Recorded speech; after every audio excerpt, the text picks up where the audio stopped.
देखो हम बता रहे थे तुम लोगों को ये इलेक्ट्रिक फोर्स और ग्रेविटेशनल फोर्स में संबंध बताया गया था और वहाँ एक इलेक्ट्रॉन हम लिए थे। इलेक्ट्रॉन लेकर बताए थे, इलेक्ट्रॉन का द्रव्यमान, इलेक्ट्रॉन पर चार्ज की बात लेकर के हम दोनों बलों की तुलना किए थे। तो देखो ग्रेविटेशनल जो फोर्स होता है मास के कारण होता है और इलेक्ट्रिक जो फोर्स होता है आवेश के कारण होता है। जैसा कि हम बता रहे थे कि वैद्युत क्षेत्र क्या होता है, बताए गुरुत्वीय क्षेत्र पढ़े होंगे, कक्षा 11 में पढ़े होंगे गुरुत्वीय क्षेत्र। यहाँ तो हम बताए थे बिंदु आवेश के कारण वैद्युत क्षेत्र की तीव्रता सिद्ध किए थे और कक्षा 11 में पढ़े होंगे बिंदु द्रव्यमान के कारण, बिंदु द्रव्यमान के कारण वहाँ गुरुत्वीय क्षेत्र बताया गया होगा। तो इस मतलब कक्षा 12 के फर्स्ट पेपर में जो चल रहा है हम आवेश की बात करेंगे तो कक्षा 11 का जो है द्रव्यमान, लेकिन द्रव्यमान आवेश में बहुत अंतर है तुलना। जैसे यहाँ कूलाम का नियम चल रहा था तो वहाँ तुम लोगों को न्यूटन का गुरुत्वाकर्षण नियम बताया गया होगा। तो चलो ठीक है, इस क्वेश्चन को सभी लोग ध्यान देना।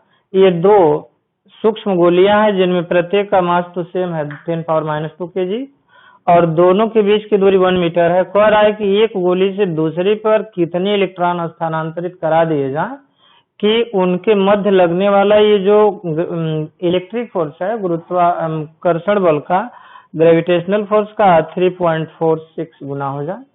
तो हम मान लिए हैं कि n इलेक्ट्रॉन स्थानांतरित होंगे। तो एक देखो आवेशों का जो क्वांटीकरण बताया गया था कि मूल आवेश का पूर्ण गुणज ही क्वांटीकरण होता है, लेकिन ये Q बराबर n नहीं बताया गया होगा। लेकिन आधुनिक मत के अनुसार ये सही नहीं है। आधुनिक मत के अनुसार जानते हो वो जो क्वार्क की बात हम किए थे कि इलेक्ट्रॉन भी विभाजित हो जाता है, विभाजित किया जाता है इलेक्ट्रॉन भी और सूक्ष्म कणों से मिलकर बना होता है। तो उसमें देखो E/3 का पूर्ण गुणज, जब उसमें हम क्वार्क में क्वांटीकरण जब लगाएंगे तो E/3 का पूर्ण गुणज होगा। इलेक्ट्रॉनिक जो आवेश है इस्माइली का बटा 3 का पूर्ण गुणज वो होता है आवेशों का क्वांटीकरण।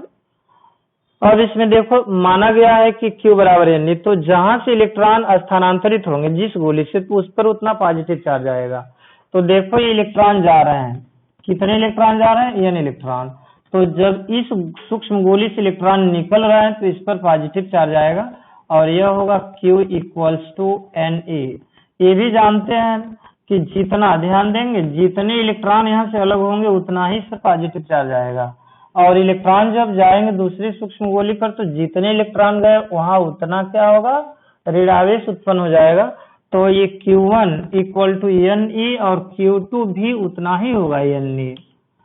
तो Q1 Q2 के कारण तो ये इलेक्ट्रिक फोर्स लगेगा, M1 M2 के कारण क्या होगा, ग्रेविटेशनल फोर्स। इनका हमें पता करना है। तो देखो सूक्ष्म गोलियों के बीच लगने वाला वैद्युत बल F होगा 1/4π0 और इंटू Q1 Q2/r² बताया गया था। या electric force F = 9 × 10⁹ Q1 Q2 same है तो हम n² × E² लिख सकते हैं r²। अब ये गुरुत्वाकर्षण बल, ये तो वैद्युत बल है, वैद्युत बल F ही है, वैद्युत बल F ही। और गुरुत्वाकर्षण बल बताया जाता है, गुरुत्वाकर्षण बल ग्रेविटेशनल जो फोर्स होता है वह न्यूटन के नियमानुसार होता है। किन्हीं दो द्रव्य कणों के बीच लगने वाला गुरुत्वाकर्षण बल Fg = होता है उन दोनों द्रव्य कणों के द्रव्यमानों के गुणनफल के समानुपाती एवं बीच की दूरी के वर्ग के व्युत्क्रमानुपाती। तो एक G सार्वत्रिक गुरुत्वाकर्षण स्थिरांक होता है M1 M2/r²। इसमें भी मान रख सकते हैं Fc और इक्वल्स इसका मान होता है 6.67 × 10⁻11 इतना होता है न्यूटन मीटर स्क्वायर और पर kg² होगा। तो M1 M2 का तो मान हम रख भी सकते हैं, मान लास्ट में रखेंगे M1 M2 और ये हुआ r²।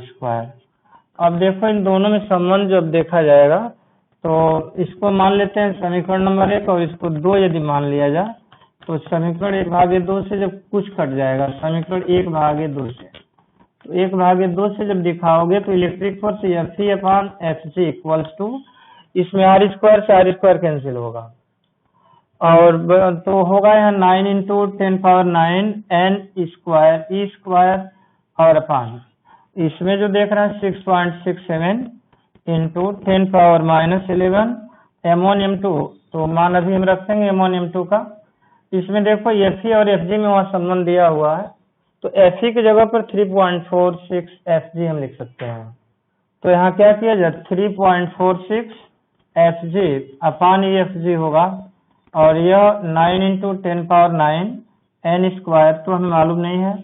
E का मान 1.6 × 1.6 × 10⁻⁻19 का 38 होगा, और ये अपान 6.67 × 10⁻11, और m1 m2 का मान रखेंगे तो m1 10⁻², m2 भी वही है, तो हम 10⁻- क्या करेंगे 4 लिख लेंगे। इसमें देखो n का ही पता करना है, तो इससे कैंसिल हो जाएगा। n स्क्वायर इक्वल टू, अब इसका गुणा करेंगे यहाँ, तो 3.46 × 6.67 और इंटू 10⁻15 हो जाएगा। यहाँ से 11 और 4 15, ये तो हो गया। अब इसका मान, तो इसका जो गुणनफल है भाग दे देंगे सीधे। ये 9 × 10⁻9 × 1.6 × 1.6 × 10⁻38 हो जाएगा। अब इसका जब कैलकुलेशन करेंगे, गुणा भाग करेंगे, तो n का मान तो आएगा, वर्गमूल लेने पर आएगा। तो n इक्वल्स टू क्या होगा, इसमें कैलकुलेशन करना है।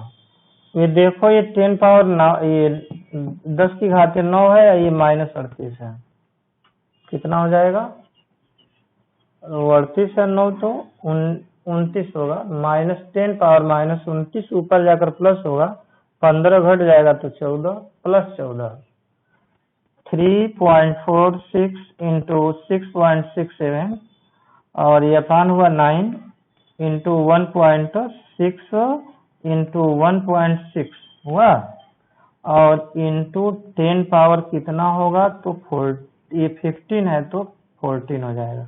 इसमें देखो n स्क्वायर का ये मान है, तो इसका वर्गमूल तो हम आसानी से ले लेंगे, नीचे वाले ये सभी पदों का वर्गमूल, और इसका 10⁻7 हो जाएगा। केवल इसका अंडर रूट रख के आप उसमें क्या करेंगे, गुणा करके फिर भाग दे देंगे। तो n इक्वल्स टू हुआ, ध्यान दो, इसका तो जान रहे हो ना कितना होगा, ये 3, अब गुणे 1.6 हो जाएगा, बोलो, और ऊपर ये गुणे, ये इसका तो हम निकालेंगे गुणा करके, 3.46 × 6.67 ये हो जाएगा, इंटू अंडर रूट के बाहर होगा 7। तो देखो इसमें अब गुणा भाग करना है, इसका वर्गमूल ले करके अब गुणा करके सीधे क्या करेंगे, भाग दे देंगे, तो n का मान आ जाएगा। और n का मान जो आएगा 10⁻7 के करीब इसमें आ रहा है, उसमें कितना लिया है, 10⁻7। तो देखो कैलकुलेशन करोगे तो लगभग 10⁻7 हो जाएगा। उसके आगे कुछ संख्या भी आएगी, तो 10⁻7 ही हम लिखेंगे। n इक्वल्स टू 10⁻7 इलेक्ट्रॉन स्थानांतरित होंगे। एक गोली से दूसरी गोली पर 10⁻7 इलेक्ट्रॉन यदि स्थानांतरित करा दिया जाए, तो उनके मध्य लगने वाला इलेक्ट्रिक फोर्स जो होगा ग्रेविटेशनल फोर्स का 3.46 गुना हो जाएगा। अब इसके बाद और कुछ देखना है।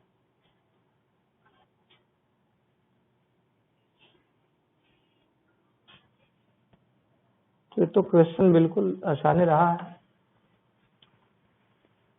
क्वेश्चन इसमें है, एक से एक है इस लेसन के क्वेश्चन, लेकिन वैसा क्वेश्चन आ नहीं रहा है सामने। जब पूछोगे तो फिर बताएंगे हम। इसमें थोड़ा आप ध्यान देंगे, जो अगला लेसन है इलेक्ट्रिक फ्लक्स, वैद्युत फ्लक्स, सभी लोग ध्यान देंगे। अगले लेसन की हम शुरुआत कर रहे हैं, वो है इलेक्ट्रिक फ्लक्स, और इस लेसन में ध्यान देंगे कुछ महत्वपूर्ण चीज है जिसका सीधा संबंध होगा यूपी बोर्ड एग्जाम से। तो पहले तो देखेंगे, आसान परिभाषा है, वह है एरिया वेक्टर, क्षेत्रफल वेक्टर, उसके बाद सॉलिड एंगल, घनकोण बताएंगे, और घनकोण के बाद तब इलेक्ट्रिक फ्लक्स बताया जाएगा। इलेक्ट्रिक फ्लक्स कब पॉजिटिव कब नेगेटिव होगा, इलेक्ट्रिक फ्लक्स की परिभाषा क्या होगी, उसके लिए फार्मूला मात्रक बीमा क्या होगा, ये बताएंगे। उसके बाद तब हम गॉस थ्योरम बताएंगे इस लेसन में, बहुत इंपॉर्टेंट गॉस की प्रमेय, और गॉस की प्रमेय पर आधारित कुछ अनुप्रयोगों को भी बताया जाएगा, जिसमें पहली हेडिंग होगी अनंत लंबाई का एक ऋजुरेखीय चालक लेंगे जिसके निकट वैद्युत क्षेत्र की तीव्रता का अध्ययन करेंगे। उसके बाद अनंत विस्तार की एक समतल चादर लेंगे, अनंत विस्तार वाली समतल चादर, उसके निकट वैद्युत क्षेत्र की तीव्रता देखेंगे। उसके बाद एक प्लेट लेंगे, प्लेट आवेशित प्लेट होगी, आवेशित प्लेट के निकट भी वैद्युत क्षेत्र देखा जाएगा। तो उसके बाद दो प्लेटें ले लेंगे, एक धन आवेश से आवेशित और एक ऋण आवेश से आवेशित प्लेटें होंगी, उनके बीच वैद्युत क्षेत्र देखेंगे, उसके बाहर भी वैद्युत क्षेत्र हम दिखाएंगे। उसके बाद लास्ट में एक हम गोली चालक लेंगे जो कि चालक होगा, कंडक्टर होगा, और उसको एक समान रूप से आवेशित करके उसके केंद्र से कुछ दूरी पर, केंद्र के बाहर, पृष्ठ, अंदर सब वैद्युत क्षेत्र की तीव्रता हमें देखना है। और एक बार तो कंडक्टर लेंगे, एक बार नॉन कंडक्टर लेंगे, एक बार चालक लेंगे, एक बार अचालक लेकर गोले के पृष्ठ पर वैद्युत क्षेत्र, गोले के अंदर वैद्युत क्षेत्र और गोले के बाहर वैद्युत क्षेत्र का हम परिकलन करेंगे। मतलब टोटल वैद्युत क्षेत्र ही चलेगा इलेक्ट्रिक फील्ड गॉस की प्रमेय से। तो देखो, बता रहे थे हम एरिया वेक्टर क्या होता है, क्योंकि हर एक हेडिंग में एरिया वेक्टर की जरूरत पड़ेगी। क्षेत्रफल वेक्टर इस लेसन की पहली हेडिंग, क्षेत्रफल वेक्टर। तो देखो ये क्षेत्रफल जो है, एरिया वेक्टर क्या होता है, इसकी परिभाषा, इसका फार्मूला थोड़ा ध्यान से देखेंगे। एरिया जो वेक्टर है, एरिया जो वेक्टर है, ध्यान देंगे कि एरिया वेक्टर क्या होता है।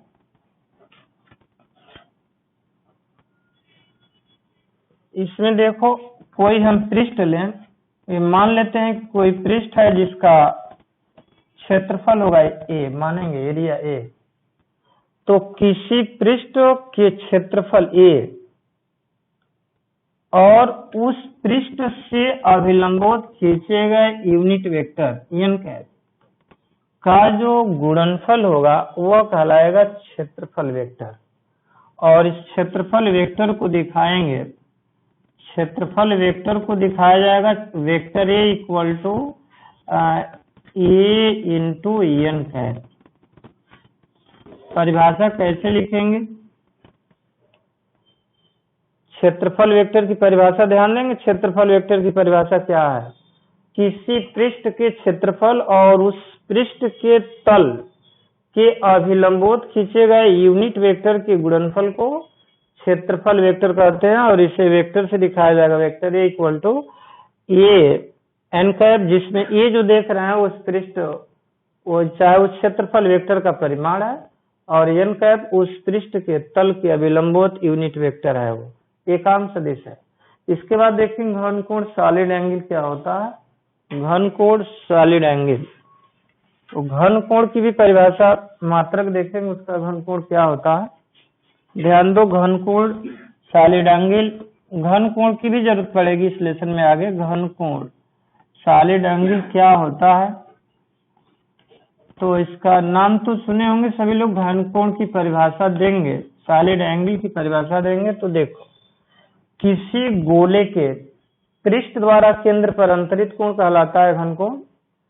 तो मान लेंगे कि माना कि एक ये गोला का एक हम पृष्ठ ले रहे हैं, माना कि किसी गोले के पृष्ठ द्वारा गोले के केंद्र पर अंतरित जो कोण है वह कहलाता है घनकोण सॉलिड एंगल कहलाता है।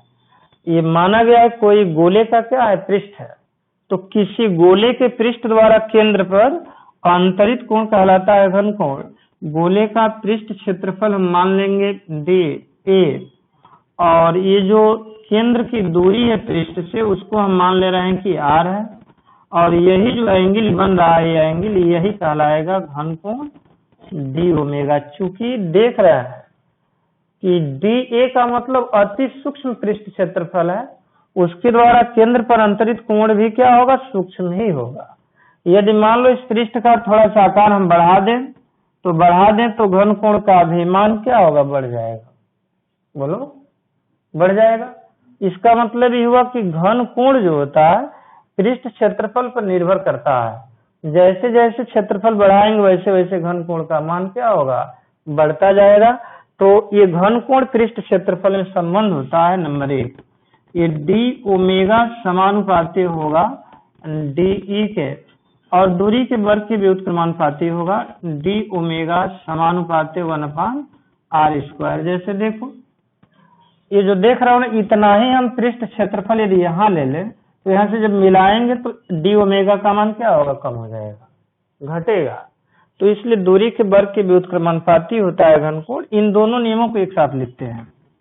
इन दोनों नियमों को एक साथ लिखने पर, इन दोनों नियमों को एक साथ लिखने पर, एक साथ लिखने पर, तो ये डी ओमेगा समानुपाती होगा D A upon are square, या डी ओमेगा इक्वल्स टू लिखा जाए तो यहाँ के कांस्टेंट देंगे और ये डी ए अपान हो जाएगा आर स्क्वायर। इसमें देखो संपूर्ण पृष्ठ की जब बात आएगी तो थोड़ा ध्यान देंगे। संपूर्ण पृष्ठ द्वारा केंद्र पर अंतरित कोण, संपूर्ण पृष्ठ द्वारा केंद्र पर अंतरित कुल घनकोण, अंतरित घनकोण होगा ओमेगा होगा घनकोण। ये ओमेगा इक्वल्स तो यहाँ क्लोज इंटीग्रल लेंगे और ये होगा D A upon are square, D A upon are square.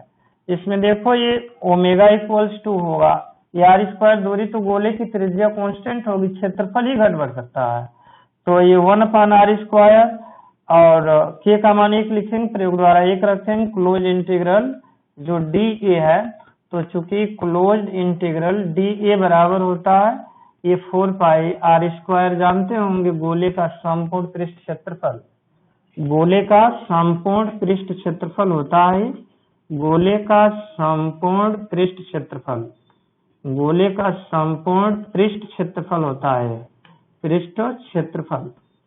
अब ध्यान दो, ये तो देख रहे हैं कि गोले का संपूर्ण पृष्ठ क्षेत्रफल हो गया, तो क्लोज इंटीग्रल के जगह पर हम मान रख सकते हैं ओमेगा इक्वल्स टू कितना होगा, तो ये 4 pi r square upon are square, r square से आर स्क्वायर कैंसिल, या ओमेगा इक्वल टू 4 पाई होगा। इसका मात्रक होता है रेडियन, स्टेरेडियन होता है, स्टेरेडियन होता है, स्टेरेडियन, रेडियन भी होता है लेकिन वो घन कोण का मात्रक नहीं होता, रेडियन कोण का मात्रक होता है, घन कोण का मात्रक स्टेरेडियन होता है। तो देखो कहीं यदि संपूर्ण घन कोण की बात आएगी तो ओमेगा की जगह पर 4 पाई स्टेरेडियन लिखेंगे, गोले के पृष्ठ द्वारा केंद्र पर अंतरित संपूर्ण घन कोण होगा ये 4 पाई स्टेरेडियन।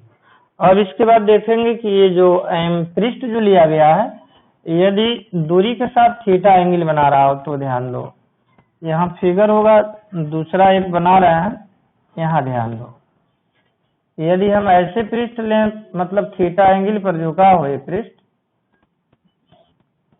तो ऐसे लेंगे तो ध्यान देंगे यह थीटा एंगल पर ये झुका हुआ पृष्ठ,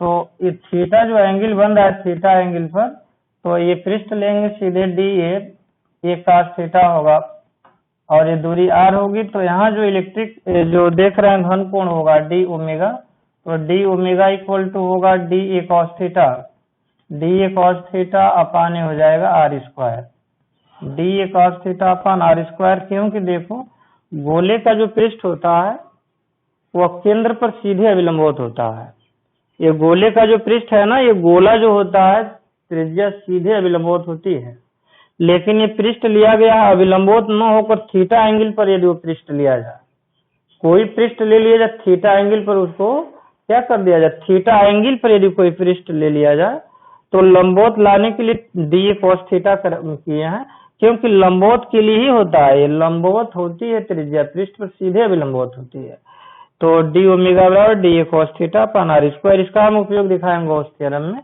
गॉस के प्रमेय में दिखाया जाएगा। तो देखो ये तो हो गया घन कोण की परिभाषा, सूत्र भी देख लिए, मात्रक भी देख लिए इसका। अब इसके बाद देखेंगे थोड़ा इंपॉर्टेंट हेडिंग होगी इलेक्ट्रिक फ्लक्स, वैद्युत फ्लक्स, घन कोण के बाद होगा वैद्युत फ्लक्स, वैद्युत फ्लक्स।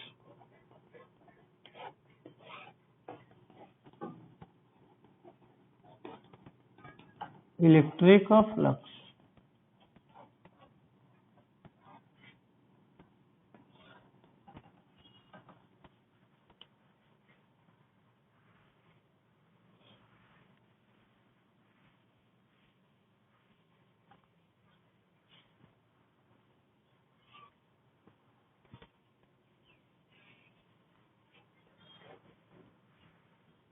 ध्यान देना, इलेक्ट्रिक फ्लक्स क्या है।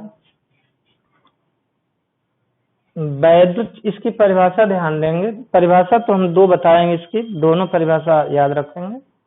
वैद्युत क्षेत्र में खींचे गए काल्पनिक पृष्ठ से गुजरने वाली वैद्युत बल रेखाओं की संख्या की माप को उस पृष्ठ से गुजरने वाला वैद्युत फ्लक्स कहते हैं। जैसे देखो, हम मान लेते हैं कि ये कोई पृष्ठ है और ये पृष्ठ लिया गया है वैद्युत क्षेत्र, ये वैद्युत बल रेखाएं हैं, वैद्युत बल रेखाओं की दिशा में ही होता है वैद्युत क्षेत्र, इलेक्ट्रिक फील्ड। ये वैद्युत बल रेखाएं जो देख रहे हैं उसी की दिशा में होता है वैद्युत क्षेत्र। और इस वैद्युत क्षेत्र में एक हम काल्पनिक पृष्ठ ले रहे हैं, और ये जो काल्पनिक पृष्ठ देख रहे हैं ये, तो इसके पृष्ठ पर एक सूक्ष्म हम पृष्ठ अवयव लें तो इसका क्षेत्रफल जो वेक्टर होगा dA, वो जान रहे हैं कि ठीक वैद्युत क्षेत्र की दिशा में न होकर यदि थीटा के एंगल पर लिया जाए, क्योंकि ये जो पृष्ठ ले रहा है उसके अभिलंबोत dA होता है क्षेत्रफल वेक्टर। क्षेत्रफल वेक्टर जो होता है पृष्ठ के ठीक अभिलंबोत होता है, और वैद्युत क्षेत्र जो देख रहे हैं वेक्टर ई, दोनों के बीच माना गया है कि वो थीटा एंगल है। ये भी हो सकता है कि अभिलंबोत है तो वैद्युत क्षेत्र की दिशा में ही वो पृष्ठ हो जाए। यदि प्लेन ले लिया जाए, समतल बिल्कुल ले लिया जाए पृष्ठ, तो जिस दिशा अभिलंबोत होगा क्षेत्रफल वेक्टर, तो उसी दिशा में क्या हो जाएगा, ये वैद्युत क्षेत्र भी हो जाएगा। तो वहां एंगल तो हम लेंगे 0 डिग्री, या लंबोत लेंगे तो 90 डिग्री, इसलिए हम थीटा दिखा रहे हैं, ध्यान दो। तो ये जो देख रहा है वैद्युत क्षेत्र में स्थित किसी काल्पनिक पृष्ठ से गुजरने वाली वैद्युत बल रेखाओं की संख्या की माप को क्या कहेंगे, वैद्युत फ्लक्स कहेंगे, इलेक्ट्रिक फ्लक्स कहेंगे। दूसरी परिभाषा भी हम बता रहे हैं, वैद्युत क्षेत्र में स्थित तो किसी काल्पनिक पृष्ठ से गुजरने वाली वैद्युत बल रेखाओं की संख्या की माप को कहते हैं वैद्युत फ्लक्स। दूसरी परिभाषा ध्यान देंगे, सूत्र द्वारा हम बता रहे हैं। देखो, वैद्युत क्षेत्र जानते हैं वेक्टर है, सदिश है, और वो क्षेत्रफल वेक्टर भी सदिश है, और वैद्युत जो फ्लक्स होता है अदिश है। तो दो वेक्टरों का गुणनफल यदि करें अदिश हो जाए तो उस प्रकार के गुणन को कहा जाता है स्केलर गुणन कहा जाता है, अदिश गुणनफल कहा जाता है। कहने का मतलब वैद्युत क्षेत्र वेक्टर ई और क्षेत्रफल वेक्टर dA के अदिश गुणनफल को उस पृष्ठ से गुजरने वाला वैद्युत फ्लक्स कहते हैं, और उसे फाई से प्रदर्शित किया जाता है। ध्यान दो, तो यहाँ d फाई इक्वल्स लिखेंगे, d phi equals vector e और डॉट वेक्टर ए dA होगा। तो थोड़ा सा ध्यान देना है, यहाँ अभी हम बता रहे थे डॉट और क्रॉस प्रोडक्ट, कक्षा 11 में पढ़े होंगे डॉट और क्रॉस। तो ये डॉट का मतलब अदिश, यदि यहाँ क्रॉस हो जाए तब ये क्या हो जाएगा, सदिश। बहुत अंतर है डॉट क्रॉस में।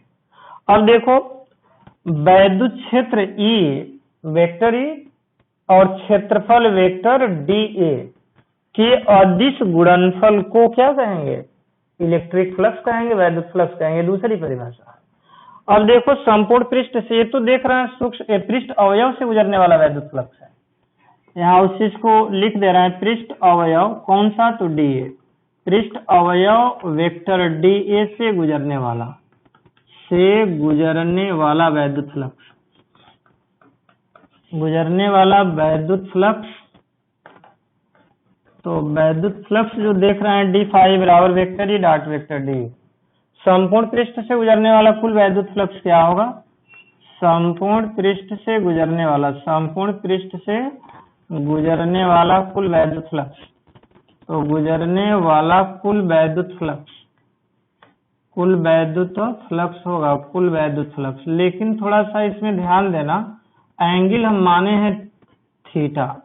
तो बताओ, दो वेक्टरों का अदिश गुणनफल जब उनके बीच का एंगल थीटा दिया है तो क्या होगा, बताया गया होगा दो वेक्टरों का अदिश गुणनफल उन वेक्टरों के परिमाणों एवं उनके बीच के कोण की कोज्या के गुणनफल के क्या होता है, बराबर होता है। तो चूंकि एंगल तो थीटा है, तो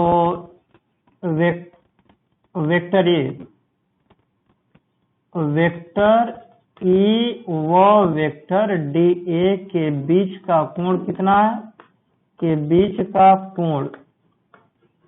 का कोण थीटा है। चूंकि इसलिए हम लिख सकते हैं d phi equals to e d a cos theta लिखा जा सकता है, e d a cos theta. तो एक बार और ध्यान देंगे, वैद्युत क्षेत्र वेक्टर ई और क्षेत्रफल वेक्टर डी ए के अदिश गुणनफल को उस पृष्ठ से गुजरने वाला वैद्युत फ्लक्स कहते हैं। यदि वेक्टर ई और वेक्टर डी ए के बीच का कोण थीटा है, तब यदि वेक्टर ई व डी ए के बीच का कोण थीटा है, थीटा का मान कुछ भी हो सकता है, कोण थीटा है, तो तब डी फाई ई बराबर होगा ई डी ए कॉस थीटा। क्यों होगा? क्योंकि दो वेक्टरों का अदिश गुणनफल उन वेक्टरों के परिमाणों एवं उनके बीच के कोण की कोज्या के गुणनफल के क्या होता है, बराबर होता है। कक्षा 11 में पढ़े होंगे। अब नीचे देखो, संपूर्ण पृष्ठ से गुजरने वाला कुल वैद्युत फ्लक्स तो होगा, ये डी फाई ई नहीं होगा, वो होगा फाई, इलेक्ट्रिक फ्लक्स होगा फाई, और फाई बराबर होगा इंटीग्रल। इंटीग्रल क्या होगा? तो इंटीग्रल होगा ई d a cos theta, E d a cos theta, integral E d a cos theta होगा। अब देखो, या इसको हम इस रूप में भी लिख सकते हैं, या इसको हम फाई ई बराबर दिखा सकते हैं, ई कॉस थीटा को बाहर कर लेते हैं, तो ई और कॉस थीटा जब बाहर होगा तो इंटीग्रल ए डी ए होगा, तो इंटीग्रल ए डी ए जानते हैं संपूर्ण क्षेत्रफल ए होगा, तो integral A D A equal to A संपूर्ण पृष्ठ क्षेत्रफल, संपूर्ण पृष्ठ क्षेत्रफल होगा ये। तो यहाँ इस तरह से भी लिखा जा सकता है कि electric flux phi equal to e a cos theta भी हम लिख सकते हैं, ई ए कॉस थीटा लिख सकते हैं। यदि थीटा इक्वल टू 0 कर दें, तो थीटा इक्वल टू 0 कर दें, तब विशेष थोड़ा ध्यान देंगे, यदि थीटा इक्वल टू 0 अर्थात तल जो लंबवत होगा, वैद्युत क्षेत्र की दिशा के अभिलंबवत तल लेंगे, तभी तो थीटा इक्वल टू 0 होगा। वैद्युत क्षेत्र की दिशा के अभिलंबवत जब पृष्ठ लिया जाएगा तब ये थीटा इक्वल टू 0 होगा, क्योंकि तल के अनुदिश, तल के लंबवत यूनिट वेक्टर लिया गया, उसी दिशा में वैद्युत क्षेत्र भी होगा। तो वैद्युत क्षेत्र जिस दिशा में होगा उसके अभिलंबवत पृष्ठ रखेंगे, तो पृष्ठ के अभिलंबवत यूनिट वेक्टर लेंगे, तो दोनों की दिशा क्या होगी? इलेक्ट्रिक फ्लक्स जो देख रहे हैं, ज्ञात कर रहे हैं, वेक्टर ई और वेक्टर डी ए का अदिश गुणनफल है। जब दोनों की दिशा एक है तो cos 0 1 हो जाएगा, cos 0 1 होगा, तब इलेक्ट्रिक फ्लक्स ये होगा फाई ए और इक्वल्स टू ये हो जाएगा ई। इसका मात्रक बीमा भी हमें बताना है अभी, लेकिन उसके पहले एक चीज और देखेंगे। यदि मान लो कोई बंद हम पृष्ठ ले रहे हैं, बंद पृष्ठ, विशेष ध्यान देना इस बंद पृष्ठ पर, जैसे गुब्बारा देखे होंगे, गुब्बारा क्या होता है? वायु से परिबद्ध होता है, भरा होता है। तो बंद पृष्ठ ले लिया जाए, जैसे वायु से भरा हुआ गुब्बारा, बंद पृष्ठ, तो इसमें मान लो कोई बिंदु आवेश इधर हम रखे हैं, तो इस आवेश के चारों ओर एक क्षेत्र होगा जिसमें स्थित अन्य कोई आवेश वैद्युत बल का अनुभव करता है, वैद्युत क्षेत्र कहलाता है। तो इधर से तो वैद्युत बल रेखाएं गुजरेंगी, इस पृष्ठ से जाएंगी। मान लेते हैं वैद्युत बल रेखाएं इस तरह से आ रहे हैं, तो अभी हम परिभाषा भी तुम लोगों को बताए हैं कि किसी वैद्युत क्षेत्र में स्थित काल्पनिक पृष्ठ से गुजरने वाली वैद्युत बल रेखाओं की संख्या की माप को ही क्या कहेंगे? वैद्युत फ्लक्स। तो देख रहे हैं इधर से वैद्युत बल रेखाएं आ रहे हैं, इस पृष्ठ से होकर बाहर भी निकल रहे हैं, देख रहे हो, बाहर निकल रहे हैं। तो बाहर निकलेंगे, तो बाहर के लिए ध्यान देंगे इलेक्ट्रिक फ्लक्स, बाहर के लिए इलेक्ट्रिक फ्लक्स जो फाई होगा ये पॉजिटिव होगा, धनात्मक होगा, थोड़ा ध्यान देंगे, धनात्मक, ये धनात्मक होगा। और इधर देख रहे हैं अंदर की ओर प्रवेश कर रहे हैं, भीतर प्रवेश कर रहे हैं, तो भीतर के लिए जानते हो, भीतर के लिए फाई ई निगेटिव होगा, ये ऋणात्मक होगा, ऋणात्मक होगा, ध्यान देंगे, विशेष ध्यान देना, यहाँ थोड़ा विशेष ध्यान देना। देख रहे हो, बंद पृष्ठ तो यह बंद पृष्ठ का मतलब वैद्युत बल रेखाएं जब आएंगी भीतर की ओर प्रवेश करेंगी तो किसी बंद पृष्ठ में वैद्युत बल रेखाएं प्रवेश करेंगी तो फ्लक्स होगा नेगेटिव, और पृष्ठ से जब वैद्युत बल रेखाएं बाहर निकलेंगी तो फ्लक्स होगा पॉजिटिव। यहाँ एक क्वेश्चन आता है, ध्यान देंगे, कंपटीशन एग्जाम पूछ देता है कभी कभी। मान लो कि एक बंद क्या है, पृष्ठ है। अब बंद पृष्ठ के अंदर यदि n वैद्युत द्विध्रुव रखे हम, इलेक्ट्रिक डाइपोल रखे हों, तो उस पृष्ठ से गुजरने वाला वैद्युत फ्लक्स कितना होगा? बात है, ध्यान देंगे, कंपटीशन एग्जाम पूछता है। यहाँ जो देख रहा है एक बंद पृष्ठ है कि नहीं है, इसके भीतर इलेक्ट्रिक डाइपोल रखे हैं, n वैद्युत द्विध्रुव रखे हैं। जैसा कि हम बताए थे, दो समान परंतु विपरीत प्रकार के आवेशों से बना निकाय वैद्युत द्विध्रुव कहलाता है। उसमें आवेशों के परिमाण समान होते हैं, एक दूसरे से अल्प दूरी 2l पर स्थित होते हैं। तो इसमें जितना धन रहेगा उतना ही क्या होगा, ऋण रहेगा। दिशा तो विपरीत होगी, क्योंकि धनावेश के कारण जो वैद्युत क्षेत्र उत्पन्न होता है, ऋण आवेश के कारण भी वैद्युत क्षेत्र उत्पन्न होता है, लेकिन दोनों की दिशा एक दूसरे के ठीक विपरीत होती है। एक में धनावेश से दूर होता है, एक में धनावेश की ओर होता है। इसलिए एक वैद्युत द्विध्रुव रखें चाहे दो वैद्युत द्विध्रुव रखें, n वैद्युत द्विध्रुव रखें, कोई फ्लक्स बाहर नहीं गुजरेगा। क्यों नहीं गुजरेगा? क्योंकि वैद्युत क्षेत्र की जो दिशा होगी, एक आवेश के कारण जो वैद्युत क्षेत्र उत्पन्न होगा, दूसरे आवेश के कारण उतना ही वैद्युत क्षेत्र उत्पन्न होगा। दिशा विपरीत होने के कारण नेट वैद्युत क्षेत्र क्या होगा, शून्य होगा।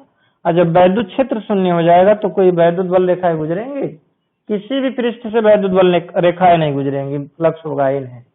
तो बंद पृष्ठ के अंदर यदि n वैद्युत द्विध्रुव रखें तो पृष्ठ से निर्गत वैद्युत फ्लक्स लिखेंगे 0, 0। अब देखो, अब इसमें देख रहे हैं तो यहाँ चूंकि बंद पृष्ठ रखे हैं तो जो इंटीग्रल देख रहे हैं ना, क्लोज इंटीग्रल लगा देंगे। बंद पृष्ठ के लिए ध्यान देना, बंद पृष्ठ के लिए, बंद पृष्ठ के लिए इलेक्ट्रिक फ्लक्स जो होगा फाई बराबर होगा closed integral EdA cos theta होगा, EdA cos थीटा। बस यही क्लोज इंटीग्रल यहाँ लगाएंगे, और एक और DA जो क्लोज इंटीग्रल DA लेंगे तो वह बंद पृष्ठ का संपूर्ण क्षेत्रफल होगा।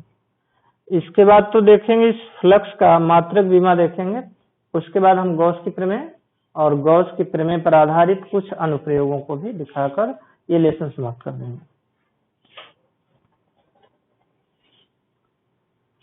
तो अब ध्यान देंगे, वैद्युत फ्लक्स का मात्रक एवं बीमा। इलेक्ट्रिक फ्लक्स का मात्रक बीमा क्या है? तो मात्रक बीमा तो जानते हैं कि फार्मूले से ही ज्ञात होता है। वैद्युत फ्लक्स,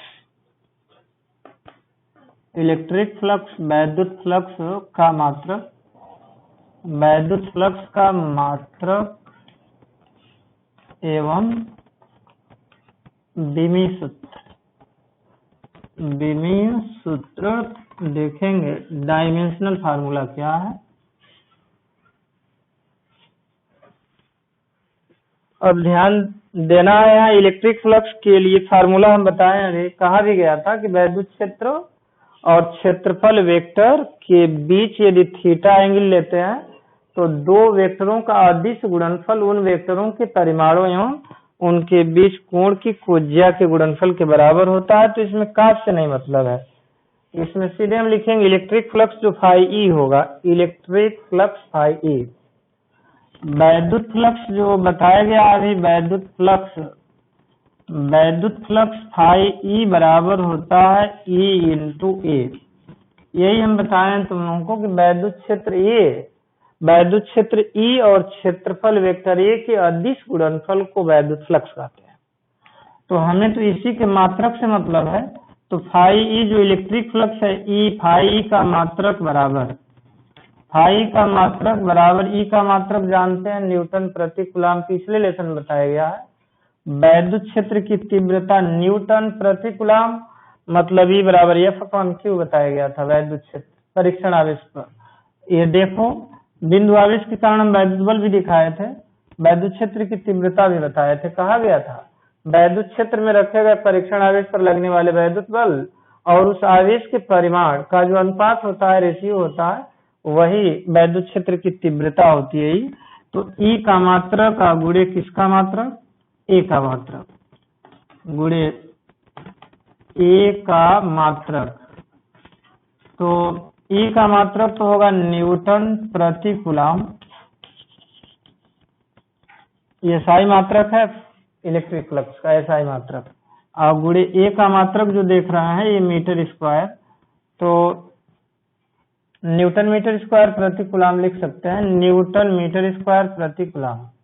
और इसकी बीमा की बात है तो ध्यान देंगे बीमीय सूत्र क्या होगा, तो बीमीय सूत्र डायमेंशनल जो फार्मूला होगा, तो न्यूटन चूंकि बल का मात्रक है और बल की बीमा होती है m(L)T-2, ये द्रव्यमान गुणित त्वरण होता है m(L)T-2, और ये क्षेत्रफल है तो L2 हो जाएगा, मीटर स्क्वायर है तो, और कूलम तो एम्पियर सेकेंड होता है, AT होगा, AT एम्पियर सेकेंड।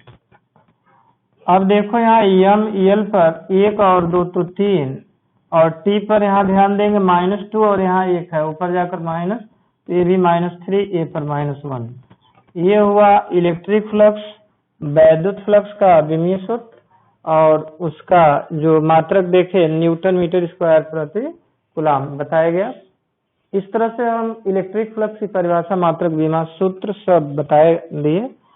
इसके बाद हम बहुत इम्पोर्टेंट एक प्रमेय बताएंगे तुम लोगों को, सभी लोग थोड़ा विशेष ध्यान देकर सुनना उस प्रमेय को, उसके बाद तो कल बताया जाएगा।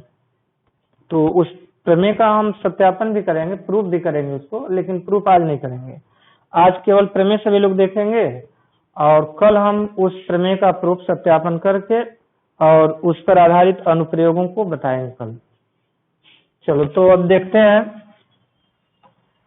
एक प्रमेय है गॉस की प्रमेय, जो कि बहुत इंपॉर्टेंट है। इस प्रमेय का हम उपयोग इस फर्स्ट पेपर के लास्ट वाले लेसन में भी करेंगे, गॉस की प्रमेय का।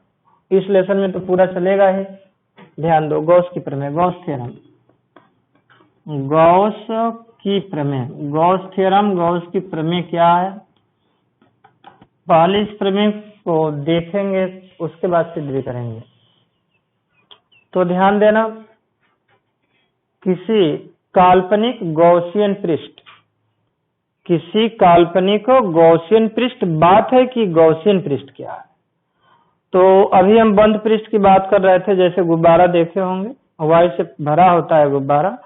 किसी बंद पृष्ठ अथवा काल्पनिक गॉसियन पृष्ठ से परिबद्ध कुल आवेश Q का 1/ε गुना होता है इलेक्ट्रिक फ्लक्स।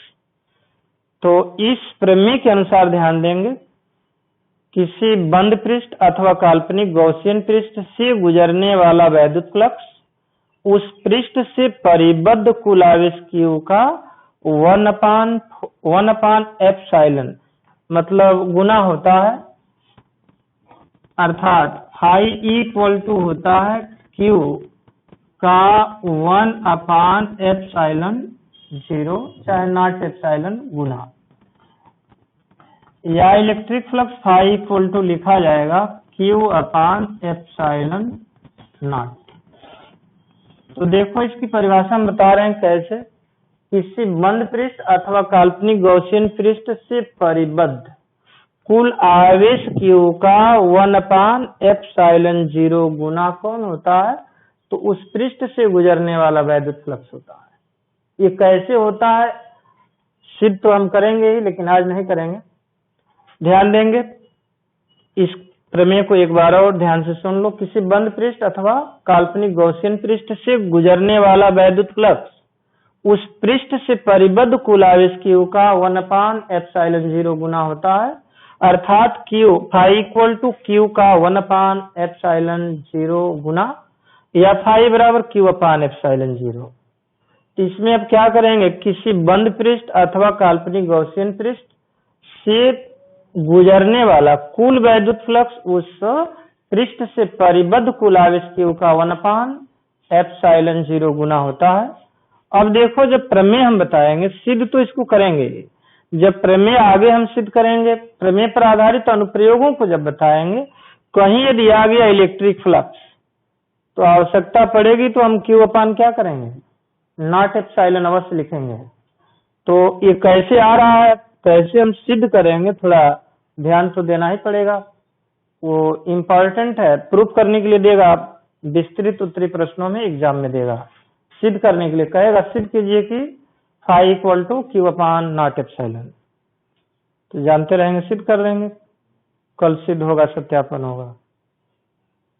समझे? कई मिनट हुआ, इसको आप ऑफ कर दो, हो गया।